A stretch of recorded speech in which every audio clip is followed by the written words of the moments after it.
What's up ADHD crew? Today's video is going to be all about how to apply yourself so that you can live a better life as a person with ADHD. A lot of people with ADHD often say that they feel worthless, incompetent, useless and so on, and it's a sad state of affairs, but there are ways that you can live your life better, and if you just apply them frequently they eventually become habitual. So you don't have to live a life of complete chaos as a person with ADHD, and I'm not saying that doing these things is going to help you completely eradicate all your problems, but if you do apply some of these things, you'll see a lot of improvements overall. It's important for people with ADHD to realize how they operate and function. The first step I would say is you need to get to know yourself. Ask yourself, how do I operate? What are your tendencies? Think back to times when you've achieved things and try to analyze through your memory what strategies you unknowingly took to get those things done. Are you a multitasker? Is that your preferred method of getting things done? Or are you more of a hyper-focuser? Do you prefer to do things one at a time? Not everyone with ADHD has the same way of operation. It depends on your personality and the severity of your ADHD, the type of ADHD you have, if you're hyperactive, if you're inattentive. It's all very heavily dependent on who you are as a person. So there's no one-size-fits-all approach. The second step is to practice self-kindness.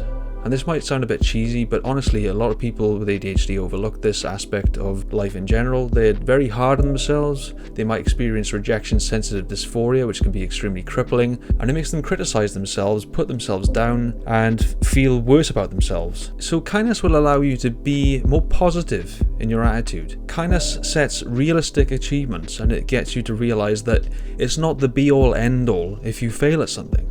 You're human. And the third step is the principle of prioritization. This is a very important step, and this is more of a technical process of how you actually get things done. So in the next clip, I'm just going to run through what you can do at home. If you can get yourself some kind of notice board or whiteboard, it's going to be a lot easier for you to keep track of things. So in this step, we're going to talk about visual progression tracking and why it's so important for people with ADHD. We need to have visual reminders that keep the motivation going. We need something tangible to give us feedback as a reference point so that we can see progression, which spurs on further motivation to keep going.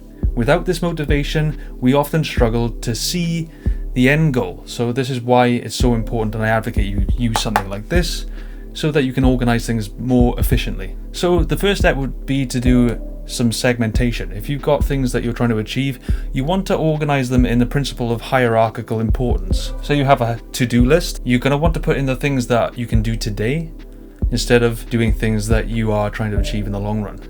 Now, you want to have the end goal in mind, but if you keep focusing on the end goal, all it's going to do is increase your anxiety and feelings of low self-esteem, and it's going to make you feel hopeless about actually getting there. So I want you to forget about the end goal. By all means, keep it in mind, just so that you know what it is. But the things you want to focus on for now is the baby steps to get there every single day. You want to set realistic goals. Say for instance, you're trying to achieve some kind of project, or you're trying to achieve some kind of career goal, some education goals.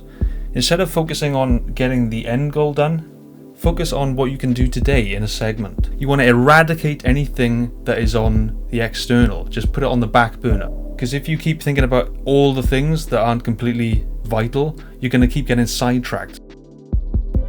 And that could be anything. That could be a small chunk of a project. It could be doing a household task. It can be something that is of high importance that you've been putting off for a long time.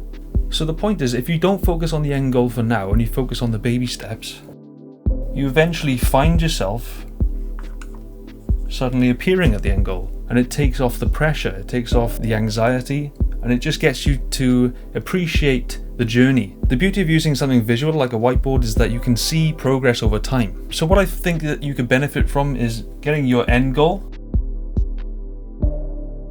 Now segment that off.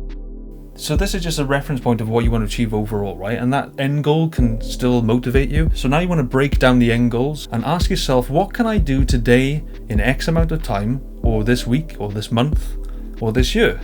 It's up to you. So you could list baby steps that you could take today or this week, and you decide what you're capable of doing. It's important that you know yourself and you know what you're able to handle. This is why I say, going back to step one, is just knowing yourself, knowing how much you can tolerate, right?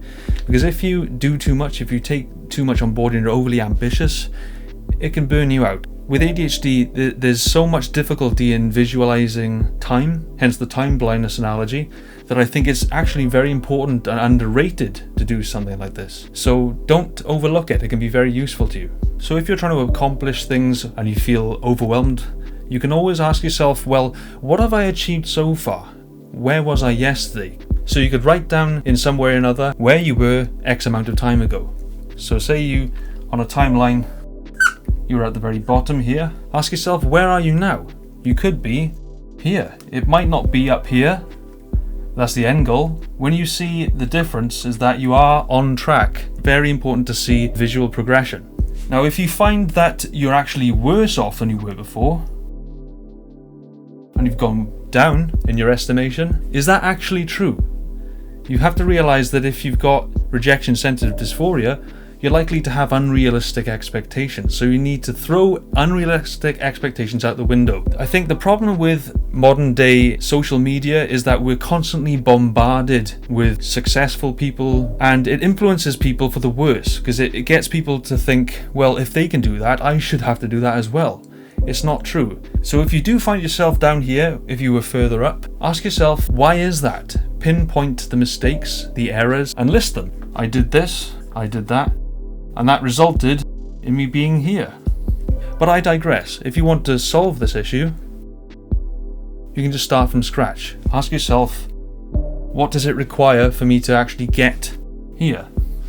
Again, list the things that you need to do to actually achieve getting there. So whatever it be. The whole point of this is to show you that if you map things out over time, you can see the grand scheme, you can see the bigger picture, and it gets you to see things more logically, and it gets you to organize things better in your head. If you just take the steps here, the end result will follow eventually, and it'll happen when you least expect it. You'll probably find, oh, I'm here now. And that's because you weren't focusing on the end goal, you were focusing on the baby steps. Thanks for watching, guys. I hope you enjoyed the content and I hope it helps. If you haven't subscribed already, please consider hitting the sub button and give the video a like so I can reach more people in need. Take care, guys. Bye.